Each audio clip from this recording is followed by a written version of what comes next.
Brigade Palpitaire, 1 BHK, 2 BHK, 3 BHK flats available. Burigere Cross, Bengaluru. Please contact this number. మనసున్న మహారాజు విషయానికి వస్తే ఇది ఒక సీరియస్ క్వశ్చన్ సార్. మీరు చెప్పాలనుకుంటే సమాధానం చెప్పండి, లేదా స్కిప్ చేసేసేయండి, పర్లేదు. హీరో రాజశేఖర్ గారు అద్భుతమైన నటుడు, అద్భుతమైన స్టారు, బీభత్సమైన క్రియేటర్. కానీ వారి మీద ఒక చిన్న అభిప్రాయం ఉంది, ఆయన షూటింగ్కి లేట్గా వస్తారని చెప్పేసి ఇలాంటి ఒక అభిప్రాయం ఉంది. బట్ అద్భుతమైన సినిమా ఇచ్చారు మీకు, మీరు ఆయనకి ఇచ్చారు, ఆయన మీకు ఇచ్చారు. Super duper hit.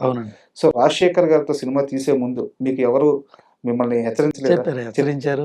ఆయన టైంకి రారయ్యా, 12 గంటలకు వస్తారు షూటింగ్ కి, ఆయనతో మీరు ఎక్కడ పడగలరు, లేట్ అయిపోద్దని చెప్పారు. ముత్యాల సుబ్బయ్య గారు మాకు మంచి సపోర్ట్ చేశారండి, ఆ డైరెక్టర్ గారు. ఎలా అంటే ఆయన ఇప్పుడు 5-6 సినిమాలు చేస్తున్నారు. వేరే డైరెక్టర్లు అయితే వేరే విధంగా ఉంటుంది. మీకు ఆయనతో 4-5-6 సినిమాలు చేశాను, నేను 5 సినిమాలు చేశాను రాజశేఖర్ గారితో. వారికి ఉన్నాయి సినిమాలు, చాలా సినిమాలు చేశాను. నాకు ఆయనకి మంచి ర్యాపోర్ట్ ఉంటుంది. నేను చక్కగా ప్లాన్ చేస్తాను. ఆయన లేట్గా వచ్చినా మీకు ఇబ్బంది లేదు. ఆ సీన్లో ఉన్న పోర్షన్ అంతా నేను తీసుకున్న తర్వాత, ఆయన వచ్చిన తర్వాత ఆ సీన్ ఫినిష్ చేస్తాను. సో నాకు ఆయనకి మంచి అండర్స్టాండింగ్ ఉంది, మీరు ఆ డౌట్ పెట్టుకోకర్లేదు అని ఆయన చెప్పడం మూలంగా అప్పుడు స్టార్ట్ చేశాను అట్లా. అండ్ మనసున్న మహారాజు విషయానికి వస్తే సార్, నాకు సినిమాలో కళ్ళు చిదంబరం కోట మధ్య ఒక ట్రాక్ ఉంటుంది. మీరు అబ్జర్వ్ చేస్తే కొన్ని సంవత్సరాల క్రితం మంగళవరం అని ఒక సినిమా వచ్చింది. దాంట్లో గోడ మీద పేర్లు రాస్తారు, ఎవరైతే ఊర్లో ఇల్లీగల్ అఫైర్స్ ఉంటాయో వాళ్ళ పేర్లు రాస్తారంటారు అనమాట. 2 ఆర్టిస్టులు ఉంటారు. మన మీసాల లక్ష్మణ్, అతనికి కళ్ళు ఉండవు, అతని పక్కన అజయ్ ఘోష్ గుండు క్యారెక్టర్ అతను ఉంటారు. మన రాజశేఖర్ గారి సినిమాలో, మీ సినిమాలో ఉన్న ఆ ట్రాకే మళ్ళీ కొంచెం అటు ఇటు మార్చి అక్కడ వాళ్ళు వాడుకున్నట్టు అనిపిస్తుంది. మీరు అబ్జర్వ్ చేశారా? అంటే మీకు అర్థమై ఉంటది నేనేం అడుగుతున్నాను. సో కళ్ళు చిదంబరం గారికి అక్కడ కళ్ళు ఉండవు, ఇక్కడ పక్కన కోట గారు ఒక పిస్నారి లేదా అలాంటి ఒక క్యారెక్టరైజేషన్. ఇక్కడ అజయ్ ఘోష్ గారికి వస్తే ఆయన అలా క్యారెక్టర్ కాకపోయినా కానీ ఊర్లో ఒక బ్యాడ్ క్యారెక్టర్, పక్కన కళ్ళు లేని మిసాల్ లక్ష్మణ్ గారు. సో టెంప్లెట్ అంతా అదే. ఎప్పుడన్నా అనిపించిందా మీకు? డెఫినెట్ గా అనిపించింది. అయితే యాక్చువల్గా అది ఒక మలయాళం ఫిల్మ్ రీమేక్ అండి అది సార్. ఇది మనసున్న మహారాజు అని. ఈ కామెడీ ట్రాక్ అంతా మళ్ళీ రైటర్స్ పెట్టి డైరెక్టర్ గారు అంతా డెవలప్ చేసింది అనమాట. అందులో ఒక విషయం, మనోరమ గారు మదర్గా యాక్ట్ చేశారు. వారు చాలా సినిమాలు చేశారు, అప్పటికే చాలా ఎక్స్పీరియన్స్డ్, ఎన్నో సినిమాలు చేశారు. అప్పటికే నియర్లీ ఆమె గిన్నిస్ రికార్డ్ 1000 ఫిలిమ్స్ చేసి గిన్నిస్ రికార్డులో ఉన్నారు. అట్లాంటి ఆర్టిస్ట్ని మేము పెట్టుకున్నాం అండి. మేము ఎట్లా ఉంటుందో ఏంటి అనేది అప్పుడు అనుకున్నాం. చిన్నగా భయపడ్డాం, కానీ ఆవిడ చాలా మంచి కోఆపరేటివ్ ఆర్టిస్ట్ అండి. చాలా అద్భుతంగా, ఎట్లాంటి ఇబ్బంది పెట్టకుండా, ఎలాంటి ట్రబుల్ ఇవ్వాల, చాలా అందరితోటి కలిసిపోయి సినిమా చేసిన మనస్తత్వం ఆమె. ఆవిడతో, మనోరమ గారితో సినిమా చేయడం అనేది గ్రేట్ ఎక్స్పీరియన్స్ మాకు. ఈ మొత్తం ప్రయాణంలో దానయ్య గారితో మీరు విడిపోయారా, దానయ్య గారు మీతో విడిపోయారా, మీ పాత్రలు వేరవడానికి కారణం ఏంటి సార్? అంటే ఇప్పుడు చెప్పాలండి, మీరు ఇప్పుడు ఇందాక చెప్పిన సినిమాల్లో ఒక సినిమా లేదు అంటే శివమణి కూడా మేమందరం కలిసి చేసామండి. ఓకే. శివమణి కూడా మేము అందులో మేము కూడా పార్ట్నర్స్ అందులో. అందులో కూడా మంచి ప్రాఫిట్స్ వచ్చినాయి, ఆ ఫ్రూట్ ఎంజాయ్ చేసిన వ్యక్తులు ఉన్నాం. శివమణి డైరెక్టర్ గారు, పూరి గారు, మేము కూడా అందరం కలిసి దాంట్లో కూడా దానయ్య భగవాన్ పేర్లు ఉంటాయి అందులో. మేము కూడా ఆ సినిమా చేసాం. అలాగే అంటే దేశముద్రు సినిమా, దేశముద్రప్పుడు కూడా భగవాన్ గారు ఉన్నారు అందులో. అంటే ఇప్పుడు ఏం సార్ మీకు తెలియదే ఉంటుంది, చాలా సంవత్సరాలు చేసాం అప్పటికే. జనరల్గా చిన్న చిన్న ఫైనాన్షియల్ దగ్గర, అట్ల దగ్గర,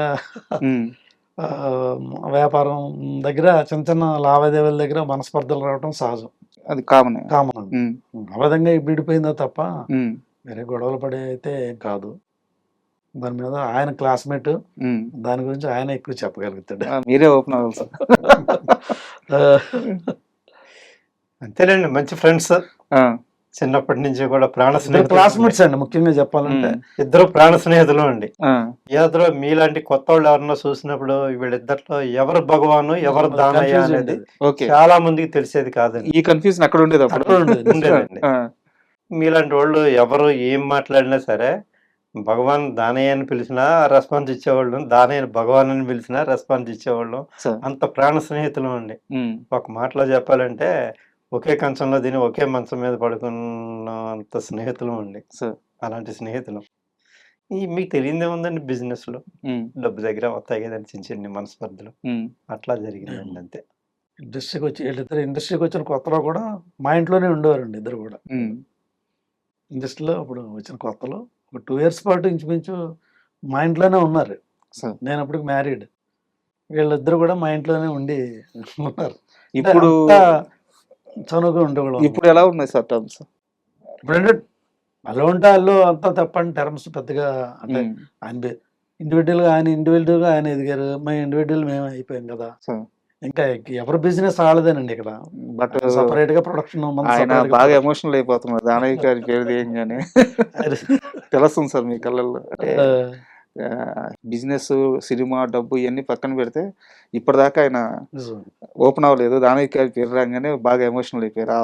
ఆ స్నేహం అయితే కనిపిస్తుంది. చిన్నప్పటి నుంచి క్లాస్మేట్స్ అండి, ఒకే ఊరు క్లాస్మేట్స్. మీరు చెప్పారు కదా ఇండస్ట్రీకి వచ్చిన తర్వాత కూడా వీళ్ళిద్దరు ఒకే బైక్ లో వెళ్ళేవారు, చెరో బైక్ కాదు. ఆ తర్వాత కారు కొనుక్కున్నా ఒకే కారులో వెళ్ళేవారు. అట్లా అలాగా అంత స్నేహంగా ఉన్నారనమాట. అంత ఫ్యామిలీ రిలేషన్ కూడా అలాగే ఉండేది. వాళ్ళిద్దరు బంధువులు కూడా తర్వాత బంధువులు కూడా అయ్యారు.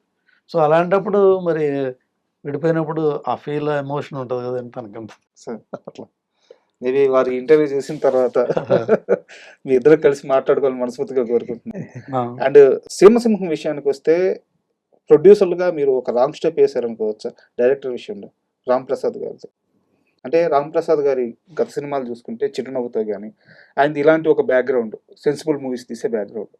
సింహసింహం తీసే సమయానికి సమరసింహారెడ్డి, నరసింహనాయుడు ఇలాంటి ఉద్ధృతమైన సినిమాలు తీసి ఇండస్ట్రీలో ఒక సింహంలా ఉన్నారు బాలకృష్ణ గారు. రామ్ ప్రసాద్ గారు బాలకృష్ణ గారిని హ్యాండిల్ చేయగలరా లేదా అన్న అనుమానం రాలేదా మీకు? ఆ ప్రాజెక్ట్ బ్యాక్ స్టోరీ ఏంటి అసలు? అంటే ఆయన హ్యాండిల్ చేయలేరా అనేది డౌట్ రాలేదండి.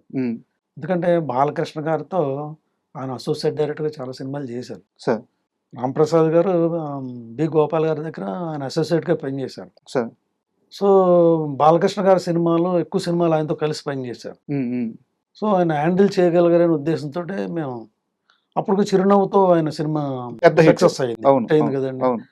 అయితే మేము ఈ రామ్ ప్రసాద్ గారి పేరు చెప్పగానే బాలకృష్ణ గారు నా బాగా పరిచయస్తుడు కదా ఆయనతో చేయడం నాకేం ఇబ్బంది లేదు అని ఆ విధంగా ఆయన పాజిటివ్ తోటే అసలు పేరు చెప్పగానే ఓకే చేశారు.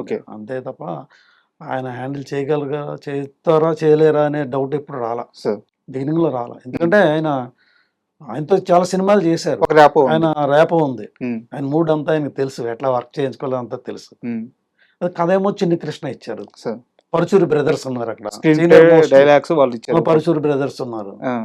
ఏదైనా సీన్ ఇంపార్టెంట్ సీన్ అప్పుడు వాళ్ళు సెట్కి వచ్చి బాలయ్య బాబుకి ఆ సీన్ చెప్పడం, ఆ సీన్ కంటెంట్ ముందు వెనకాల చెప్పడం అంతా కూడా వాళ్ళు బాగా హెల్ప్ అయ్యేవారు.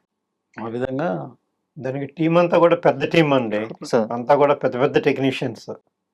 గోపాల్ గారి ప్లేస్ లో రామ్ ప్రసాద్ అండి, మిగతా తప్పితే మొత్తం అంతా కూడా బి గోపాల్ గారి టీం అండి. టెక్నీషియన్స్ అంతా కూడా cameraman, fight masters, dance masters, editor, writers same team ఇచ్చారు. సేమ్ టీం అండి. బట్ ఎందుకు గోపాల్ గారితోనే వెళ్ళాలని ఆలోచన చేయలేదు? అంటే దీనికి ముందు సినిమా నరసింహనాయుడు చేశారండి ఆయన. సార్. తర్వాత నెక్స్ట్ బలేవాడు బాస్ స్టార్ట్ చేశారు. దాని తర్వాత మూవీ ఇదండి.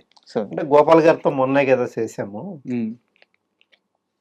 అనేది వచ్చింది. తర్వాత మేము మళ్ళీ బి గోపాల్ గారు, బాలకృష్ణ గారు, విజేంద్ర ప్రసాద్ గారు, రాజమౌళి గారి ఫాదర్ విజేంద్ర ప్రసాద్ గారు వారు కథ అనుకుని చాలా రోజులు వర్క్ చేసామండి బాగా. సార్. ఆ ప్రాజెక్ట్ మీద కూడా బాగా ఖర్చు పెట్టాం, కానీ అది సబ్జెక్ట్ వర్కౌట్ అవ్వాలి మనకి. సో ఆ విధంగా డ్రాప్ అయిందండి. యాక్చువల్గా చేయాలనుకున్న అప్పుడు అందరికీ చాలా రోజులు ఒక 3 months దాని మీద వర్కౌట్ చేసామండి బాగా.